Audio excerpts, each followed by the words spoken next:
Hello, you're on the Reddit Reveals channel. She told me to disappear, so I did. And when she saw me again, she collapsed. Her favorite mug was still in the sink. That's what I remember most. Not the argument. Not the way she refused to look at me. Just the chipped white ceramic with a fading cartoon duck sitting there with dried coffee crusted along the rim. She used to say that mug made her mornings tolerable. She didn't even take it with her when she told me to vanish from her life. No yelling. No begging. Just one sentence. One cold breath that slipped out of her mouth like she'd been rehearsing it for months. Why don't you just disappear already? And I did. I didn't even take my toothbrush. Just my boots, my coat, and the silent agreement that I didn't matter anymore. 5 years. That's how long it took before I heard her name again. Not through mutual friends. Not in some awkward email or late-night text. It was an accident. A collapsed woman at a bookstore in my hometown. Paramedics. People filming. A name whispered in panic. Her name. They didn't recognize me. Of course they didn't. But I recognized everything. The red scarf she always wore when she felt guilty. The way her hands shook when she clutched her chest. The look in her eyes when they met mine. Even if only for a second before she crumpled to the floor like her legs had given up on holding the truth any longer. She saw a ghost. And now you're probably wondering what happened in those 5 years. Why she told me to leave. Why I never came back. You think you've heard this story before. But I promise you haven't. Because it doesn't start where you think. It starts the night I found the hidden envelope. The one she never meant for me to see. And that's when I realized. She had been planning this long before I even noticed the silence. I wasn't supposed to open the drawer. We had an unspoken rule in our house. Her nightstand was off limits. I don't even know why I reached for it that night. Habit? Curiosity? Or maybe, on some subconscious level, I already knew something was wrong. The kind of wrong you don't say out loud because once it's spoken, it becomes real. The drawer slid open easier than I expected. Inside, old receipts, a half-used lip balm, a notebook with nothing but scribbles, and then the envelope. No name on it. Just a plain, sealed envelope, yellowed slightly like it had been sitting there for years. My name wasn't written on it, but it might as well have been screaming at me. I stood there holding it for a long time, just staring. My stomach churned in that way it does when you're about to hear something you can never unhear. And when I finally opened it, everything I thought I knew snapped like a dry twig. Inside were 3 photographs, all taken at night, all blurry, like someone was trying to be discreet. In the first one, I was walking home from work, alone. In the second, I was sitting on a bench near the train station, head down, scrolling my phone. And in the third, I was inside our house, seen through the window, pouring cereal into a bowl. The photos were of me, taken without my knowledge, from outside. My hands shook. My first thought was that someone had been stalking me. But when I flipped them over, that theory shattered instantly. Each photo had a small handwritten note on the back. Different handwriting. Feminine. Sharp. Unmistakable. Why do you always look so empty? Does he know I'm watching? Almost time. I felt sick. I dropped the envelope like it had burned me. But my mind was racing. Had she written them? Was someone else involved? Was I losing my grip on reality? I confronted her that night. I asked what they meant. I told her I found the envelope. And she didn't deny it. She didn't cry. She didn't explain. She just smiled. That awful kind of half-smile people wear when they've been caught, but they're still holding something over you. Then she whispered that infamous line, the one that still echoes in my head at 2 a.m. Why don't you just disappear already? And now I understand. She wasn't asking me to leave because she was angry. She was asking because the plan was already in motion. I just hadn't played my part yet. I was never supposed to find those photos. But once I did, I was no longer safe, not even in my own home. So I disappeared. But I never stopped wondering who took those photos and why. And now that I've returned, someone else knows I'm back. I can feel it. The question is, do they think I'll disappear again? Because this time I won't. The day I left, I didn't go far. Not at first. I took a bus out of town, just one town over. It wasn't a grand escape, not some calculated disappearance. It was clumsy. Sad. I stayed at a cheap motel behind a gas station, where the air conditioner rattled all night and the sheets smelled like bleach and cigarettes. For 3 days, I just sat there, staring at the stained ceiling, playing those words in my head like a broken record. Why don't you just disappear already? Over and over. Louder each time. I watched the news every night. waiting to see if she filed a missing person report. Nothing. I checked my email. Nothing. I called my own number from a payphone just to see if she'd answer. She didn't. It was like she had erased me already, like I never existed. But on the fourth day, something changed. I came back to the motel from a walk, and the door to my room was cracked open. I froze. It hadn't been like that when I left. I was sure I locked it. My heart dropped into my stomach. Every dumb true crime documentary I'd ever watched hit me at once. Inside, nothing looked stolen, at first. My duffel bag was exactly where I left it. Wallet still there. Clothes untouched. But then I saw the mirror. Someone had drawn a perfect circle in the condensation with their finger. No words. No message. Just that symbol, as if they wanted me to know they'd been there. And next to it, taped to the inside of the mirror, was another photograph. Of me. From earlier that morning. I was standing in line at the gas station next door, holding a bottle of orange juice and a pack of crackers. Candid. Off-center. Grainy. Like someone had taken it from inside a car. No note this time. I packed everything I had in less than 5 minutes and left the motel without looking back. I didn't stop moving for almost 2 years after that. I took cash-only jobs. Changed towns every few months. Slept in my car when I had to. I kept my head down, didn't talk to anyone unless it was absolutely necessary. The more anonymous I became, the safer I felt. But the photos didn't stop. They came less frequently. Once, in a library book I never checked out. Another time, slipped under my car windshield in the middle of a snowstorm. Always me. Always recent.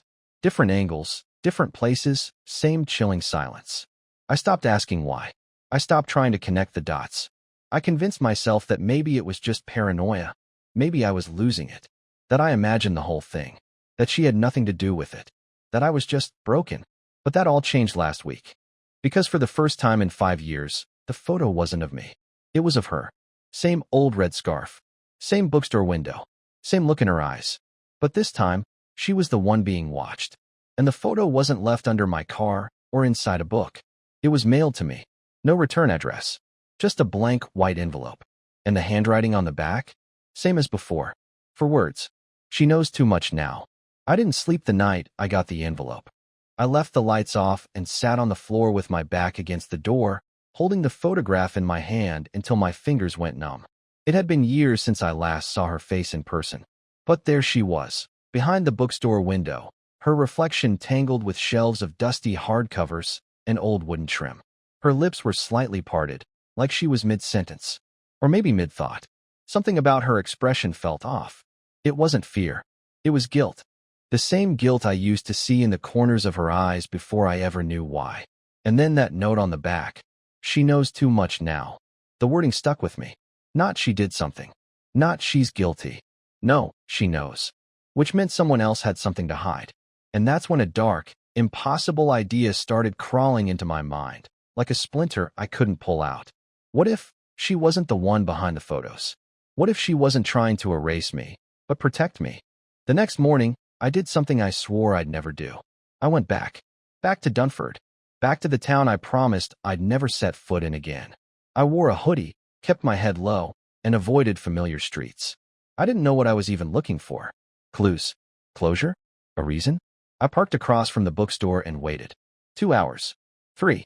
Nothing. Then finally, I saw her. She stepped out carrying a paper bag. Her hair shorter than I remembered, darker too. She looked thinner. Not sick, just worn. Like life had taken its toll on her too, in ways I couldn't see. I didn't approach her. I couldn't.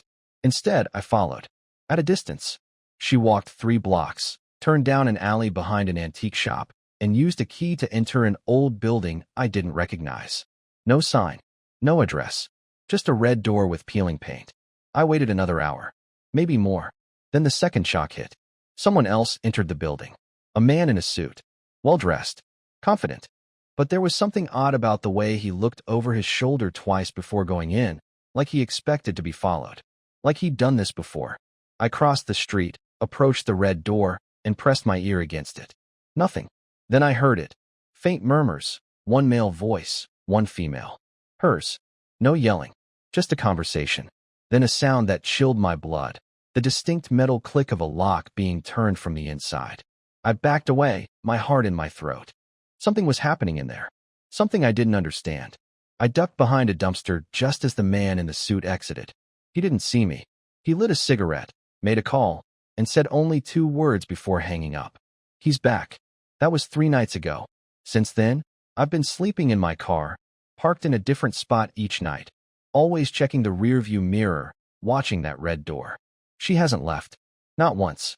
No one else has entered either. But this morning, taped to my windshield, was a fresh photo. Another one of her. Only this time, she wasn't standing behind glass. She was looking directly at the camera.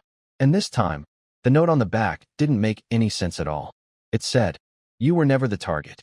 I stared at the photo on my windshield for over 20 minutes before I could even bring myself to touch it. She wasn't just looking toward the camera this time. She was looking through it. Her expression was hollow, but not surprised.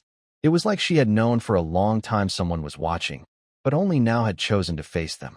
Face me. And that message scrawled across the back in the same tight, slanted handwriting. You were never the target. I sat in the driver's seat with the door still open, feeling the weight of those 5 words sinking into my chest like wet cement.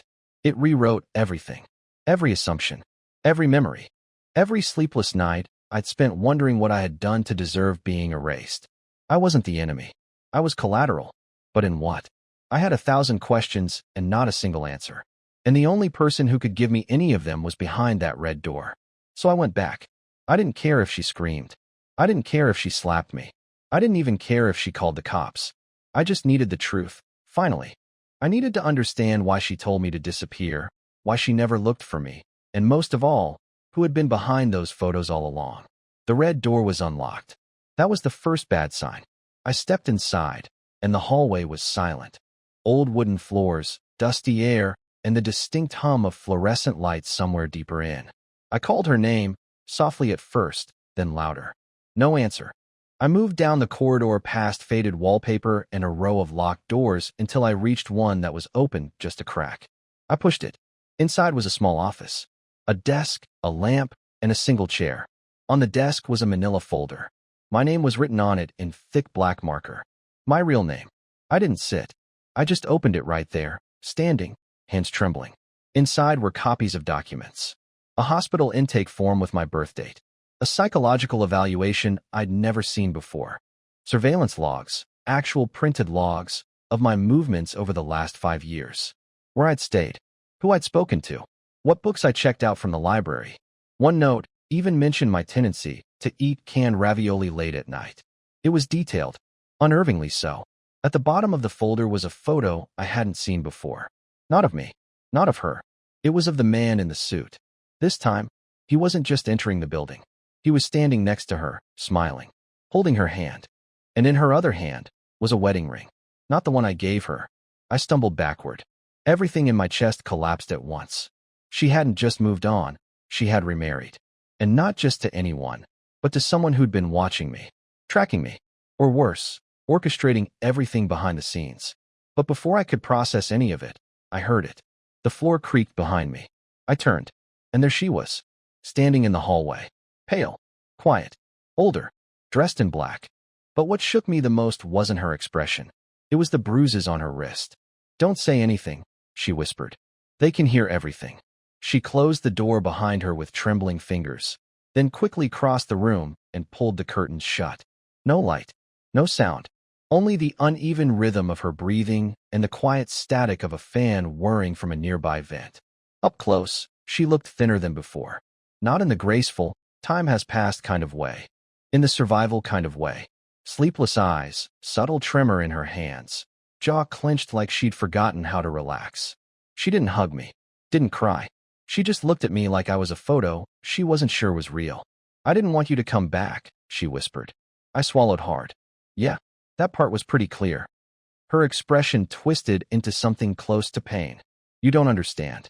I told you to disappear because I thought they'd stop watching if you were gone. I thought if you left, they'd leave me alone.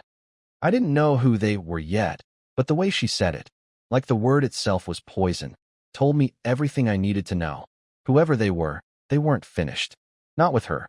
Not with me. Not even close. Who is he? I asked, my voice sharper than I meant it to be. The man in the photo. The one you married. Her eyes dropped to the floor. That's not a marriage. It's a contract. An agreement. He was supposed to protect me, but it's all a lie. He works for them. He's the one who started the surveillance. The photos, the folders, the manipulation, it's all him. I staggered back a step. The room was spinning. Why? Why you? Why me? She looked up at me then, and what I saw in her eyes was more terrifying than anything else so far: resignation. She had given up. She was only speaking because something had finally broken inside her. Because of something I saw, she said. Before you ever disappeared. Before I asked you to leave. I didn't tell you, because I thought I could handle it. I thought if I played along, I could buy us time. But I failed. They started watching you instead. Watching everything. They knew I loved you, so they used you. She turned her wrist to show the bruises more clearly. Finger marks. Fresh. My stomach turned. Why didn't you run? I tried, she whispered. Twice. Once 6 months after you left. I got as far as the state line before I found a photo of you taped to my steering wheel. A new one. You were sleeping in your car. Somewhere cold. They wanted me to know they could still reach you. Even then. I wanted to scream. I wanted to break something. But all I could do was stand there like a fool, realizing for the first time that maybe I hadn't been the only one suffering all these years. Maybe she had lived her own version of hell. Quieter, but no less brutal. I stepped closer and lowered my voice. What do they want? She hesitated. Then, with eyes filled with something between dread and defiance, she said, Not what? Who? Before I could ask more, we both froze at the same time.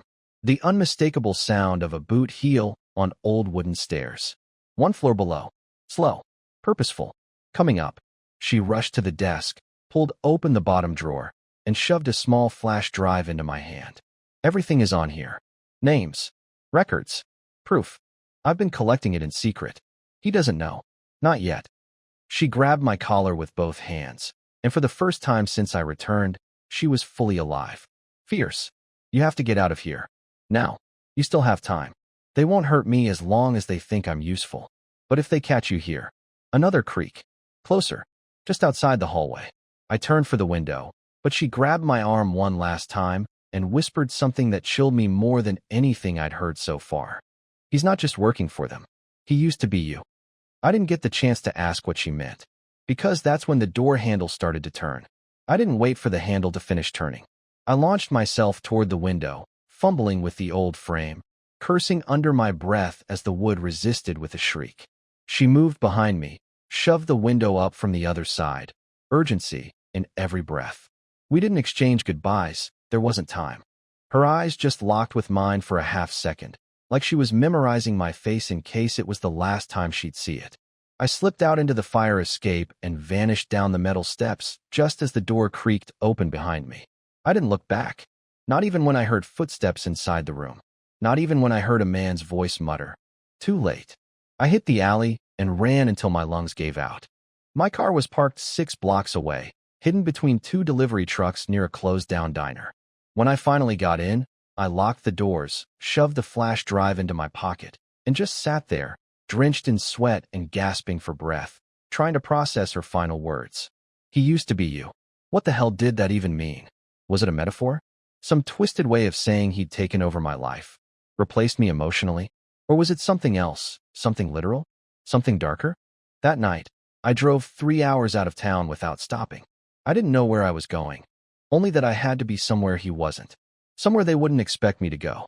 I found a cheap roadside motel, paid in cash, and set up my old laptop on the chipped desk under flickering light. I plugged in the flash drive. It took a few seconds to load. The contents were messy, not organized folders, just file names like vid_23a, log_5f_doc, mp_rec_01, and one final file called simply Mirror. I clicked the video first. It opened to a grainy black and white clip, security footage, maybe. The angle was fixed on a long hallway lined with closed doors. Then the timestamp blinked into view. November 12, 2018. The week before I disappeared. And then I saw him. Same posture, same height, same stupid, uneven gait I'd always hated in myself. But it wasn't me. He walked like me. Wore the same jacket I had back then. Same torn left sleeve. Even the same limp I'd gotten after spraining my ankle hiking the year before. But it wasn't me, because I'd never been in that building. And then came the sound, faint, but unmistakable. My voice. Talking. Rambling. Asking someone if they'd seen Marlene. I froze. The man in the video sounded exactly like me. Not similar, identical. Inflection, tone, pacing. He sounded panicked. Frantic. And then he turned toward the camera, and I saw his face. Mine. Down to the scar above the eyebrow I got as a kid falling off a bike. I slammed the laptop shut and shoved the chair away, my entire body locking up in a full-body chill.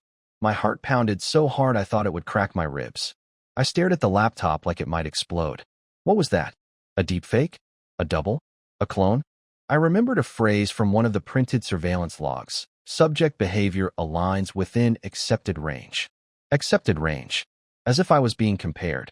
Measured. Duplicated. I forced myself to reopen the drive. There was one file left. Mirror. I clicked. It was a document. A transcript. Interview style. Subject, Lister, Graham. Instance, 002. Status, discontinued. Disposition, voluntary erasure. My head swam. I scrolled faster, scanning line after line of questions and responses. Some of the answers were mine. Word for word things I remembered saying in therapy sessions, in private moments with my wife, even in arguments I thought no one had heard. But other answers were wrong. Twisted. Like someone trying to imitate me, but getting the emotional details just slightly off. And at the bottom of the document. Note, behavioral drift has accelerated beyond acceptable limits. Initiate transition to instance 003. Monitor remaining subject until extraction or neutralization. Instance 003. That was him. The man in the suit. The one who married her. The one who had my life, my voice, my mannerisms. I wasn't being watched. I was being replaced. And maybe, just maybe, I already had been. I didn't sleep that night. I couldn't. I sat in that motel room, knees pulled to my chest like some frightened child, watching shadows crawl across the walls while the hum of the fridge ticked like a time bomb. The files on the flash drive had shattered whatever I thought I knew about my life and about myself. Instance 002. Voluntary erasure. Behavioral drift. Transition to instance 003. Who the hell had written those words? And more importantly, who had approved them? I had no answers. Only one name kept coming back to me. Her. Whatever she was tangled in, she was the only person who had fought back. While I was out there hiding, lost in grief and confusion, she had stayed. She had pretended. She had collected data. She had risked everything. And for what? To warn me. To save me. So I went back. I didn't care anymore if they saw me. If he saw me. I wasn't running anymore. I was done being a shadow. If they wanted me gone, they should have finished the job 5 years ago. I waited outside the red building until the lights flicked off in the upper floor. He left first. The man in the suit. My replacement. I watched him from across the street, walking with the kind of smug calm that made my skin crawl. He didn't look around. He didn't check over his shoulder. Because he thought he'd won. When he turned the corner and disappeared into the dark, I made my move. The fire escape creaked as I climbed. My legs trembled, not from fear, from something more like hope. Like finally, the weight was lifting. She was still here. Still alive. Still fighting. She opened the window before I even knocked. I knew you'd come, she whispered. Inside, everything was packed. Suitcase by the door. Documents in a worn leather folder. 2 passports. One in her name, and, God help me, one in mine. You planned this, I said, barely able to breathe. 5 years, she replied. I've been pretending, collecting, building a way out. But I couldn't leave without knowing if you were still. You. I stepped closer. Her hand brushed mine. And for the first time in forever, I didn't flinch. Am I? I asked. She looked up at me. Smiled. That real kind of smile. The one I hadn't seen since before it all went wrong. Yeah, she said. You're still the one I married. We didn't run that night. We escaped. With everything she gathered, we had enough to expose them. Or at least buy our freedom. She had a contact. A journalist in another country. Someone who'd been chasing similar stories for years. We crossed 2 borders with forged papers, changed our names, changed our pasts. But not our truth. We stayed in a seaside town for a while, quiet and unremarkable. No more folders. No more photos. Just us, cooking cheap pasta and laughing at bad television like we used to, before the paranoia, before the silence, before the shadows. Sometimes I still wonder who he was. the man who wore my face. Whether he was some test subject or a weapon or just a sick imitation. But I don't care anymore. Because I'm here. I survived. And so did she. And every morning now, she drinks from her old chipped duck mug. The one I found wrapped in a towel at the bottom of her suitcase. She smiles when I pour the coffee. And I finally smile back.